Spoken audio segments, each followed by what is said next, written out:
this is not where I was expecting to be bringing you my feeding tube update from. So, pretty much straight after I uploaded the last video, a doctor walked in the room. The same doctor that had said my surgery had been complex.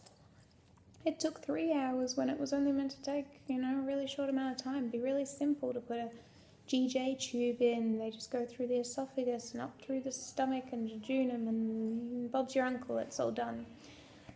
My stomach was on the wrong side. My small intestine, essentially, it's twisted back on itself the wrong way, and they couldn't work out if they'd put the extension to the jejunum going the right way or the wrong way against the natural flow of which way things are meant to go. I don't know, it's kind of confusing. So anyway, right when we thought I was about to go home, I went back into surgery, and it took them another 3 hours and ended up being really complex. And when I came out of it, the doctor still didn't seem so convinced that everything was okay. Just, again, really shocked that my anatomy is so strange in the wrong place. We did, however, get discharged probably, I think it was the next day. And that was good because we'd already been away from home for ages. We were 12 hours drive away from home. We got back in the car and began our journey another 12 hours back towards home. And everything, including pretty much half the journey, is a bit of a blur from there.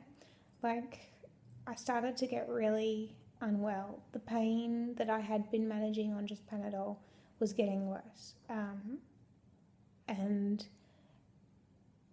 from getting home, I literally don't remember even getting home. I don't remember.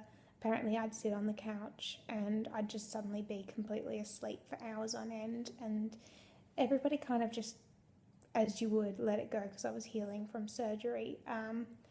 And it was, I think, a day or so later, I was just still in immense pain, wasn't really tolerating feeds through the tube at all, had a really strange smell coming from my stomach, and sorry for people with sensitive stomachs, TMI, but it smelled horrible. Over the rest of the next day, I watched as a swelling and inflammation about the size of a tennis ball began to pop out of my stomach, and it was red, a little bit hot to touch, not overly though, and the redness actually went all the way across my stomach and around. It started to wrap around my back, and it was up, the pain was going all the way up under my ribs as well. And it was that evening that I went, something's not right here, and went to emergency close to home. As soon as I got to emergency, I literally had feces leaking out of the sides of my stoma. And the pressure from the feces while I was on my way to emergency actually pushed the GJ tube out of the stoma, and then I just had pus, lots of it. Really a terrible infection that quite literally could have killed me.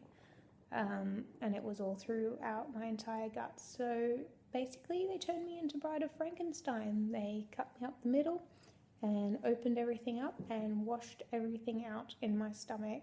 And I am now a week past that having happened, and I'm just able to bring you an update. I'm alive, thank God. I do still have a feeding tube, but I don't have a GJ tube anymore, which is actually good because I didn't really want a GJ tube. The one I had a 24 French bore, which is a very large sort of opening to my stomach. It was just too big for how little I am. Now I've got a tiny J tube on the other side. It's down low. It's flat to my stomach. The other piece was sticking out like a PVC pipe and couldn't be flattened against my stomach. This one can be flattened against my stomach, and it's only about a 10 French. The one I've got is, I think, pretty temporary though, so it's sort of maybe a few months, and I'll be looking at what we're changing that over to. But the important thing is I have a feeding tube. I'm tolerating feeds well. I'm getting my health back again. I survived a really scary infection from having a GJ tube, and I learnt the dangers of just how bad dysmotility can be, that it can literally cause so much pressure in your intestines that it can cause everything to push itself back up, an infection like it has in my case. So I'm not sure. I've got a lot of appointments still going forward with doctors, and obviously I'm going to keep vlogging and keeping you updated on my health. I can't wait to get home right now though, so after being away from the kids for so long, I want my babies, I want my husband, and I'll be home shortly, and I'll bring you an update with Dusty, and I'll be able to show you my stomach soon. Thank you. See ya. Just one more thing. I noticed when I was playing this back that you can hear my stomach, and it's horrible sounds that it's still making because it's so unhappy. So if you hear these weird gurgling sounds through the video, that literally is my intestines. I'm really unhappy with the world. Ugh. Sorry.